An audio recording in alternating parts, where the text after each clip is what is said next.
listen to Bob Mills on Saturday on Talk Radio, powered by the Times. Know your time. That's enough music. Come on, we're running short of time. We've had the live music. We've only got 6 minutes, and we've got 3 movies to get through. With Van Connor. Hello, Van Connor. Hello, Bob Mills. Right, let's start with the one that sounds like nonsense. Blumhouse's Fantasy Island. Do you remember Fantasy Island, the original with Ricardo Montalban from the 70s? Right. So what's Blumhouse? Right, so the idea is they have changed that now. They've remade it as a movie, only now it's a horror movie.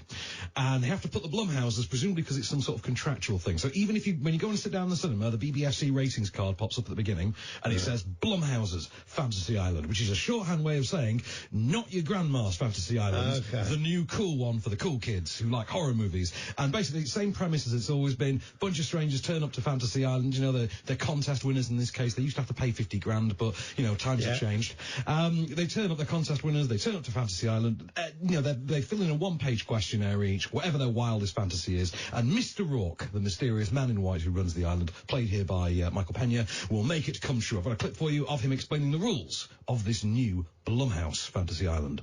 Good evening. I am Mr. Rourke, the ambassador to your deepest desires. Let me officially welcome you to Fantasy Island. We were all just discussing how this works exactly.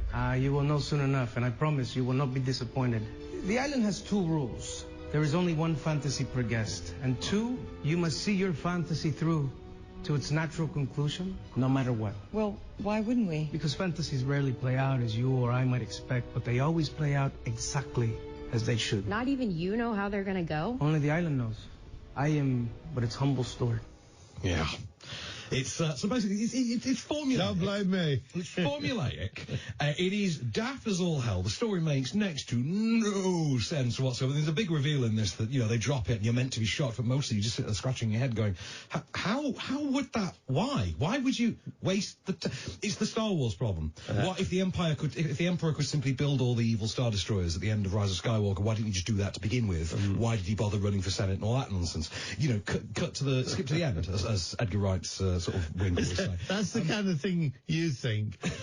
The rest of us, we don't think that. We leave the cinema and we go, can I just say, if you want to know what this film is going to be about, all you need to read is the group of people who are in it. Businesswoman Gwen Olsen, former police officer Patrick Sullivan, stepbrothers JD and Brax Weaver, and disturbed Melanie Cole. Yeah. If you've got a character who starts off described as disturbed, this movie's only going to go one way. Yeah, I mean, I could pick more fault with this than I should, but I'm not going to for spoiler reasons. I'll be honest with you, it's trash, but it's goofy, enjoyable trash, so I have to at least give it respect for that. Like I say, story makes no sense. It naively presumes a franchise that's just never ever going to come. There is a bit of fan service to the original Fantasy Island, go on, then. Which mystifies the mind, because just leave the room right now and go and find me an old school Fantasy Island fan. I'll wait. It's fine. You'll never find one. Who's that for exactly? Hey, you guys. We ain't forgotten about you. Okay. Kirsten Scott Thomas, Sharon Horgan, Greg Wise, Jason Fleming, even if he still hasn't known how to spell his own name. That's a good cast. That's a good cast. Yeah. Tell me Military Wives isn't a stinker. It's not a stinker. Okay. It's very charming. It's a very, very feel-good film. It's very lovely, in fact. So it's a new film from Peter Cattegno, who made The Full Monty years ago. Yeah.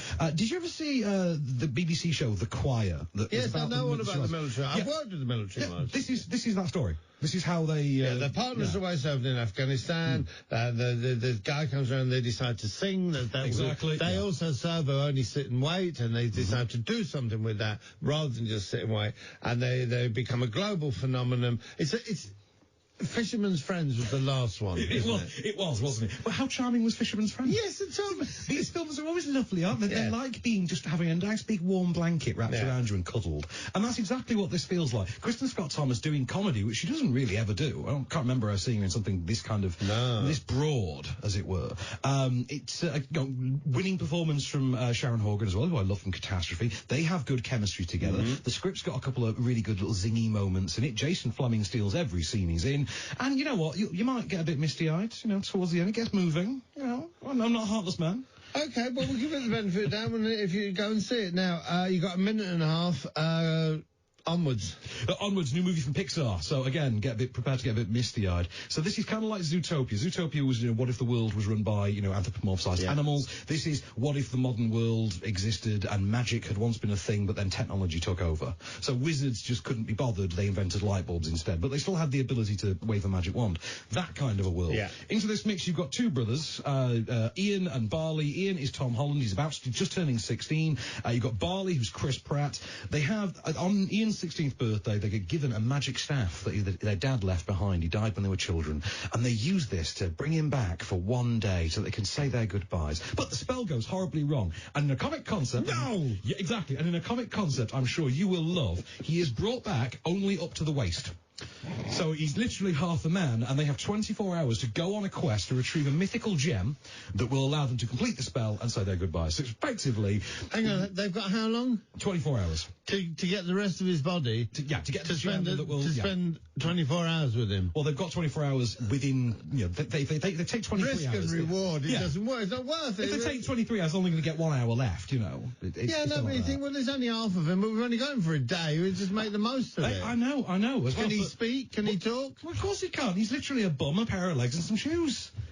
He's a backside, some thighs, some calves and a couple of feet. But it's a very lovely, very charming film. Again, it will reduce you to blubber because it's a Pixar movie, and I think the cast are really fun. I like Chris Pratt. And my dear friend Tom Holland's in it. Next week, in this room, there's a big show, but part of it will be Lord Jeffrey Archer. Man, thank you. Talk Radio. Bob Mills on Talk Radio.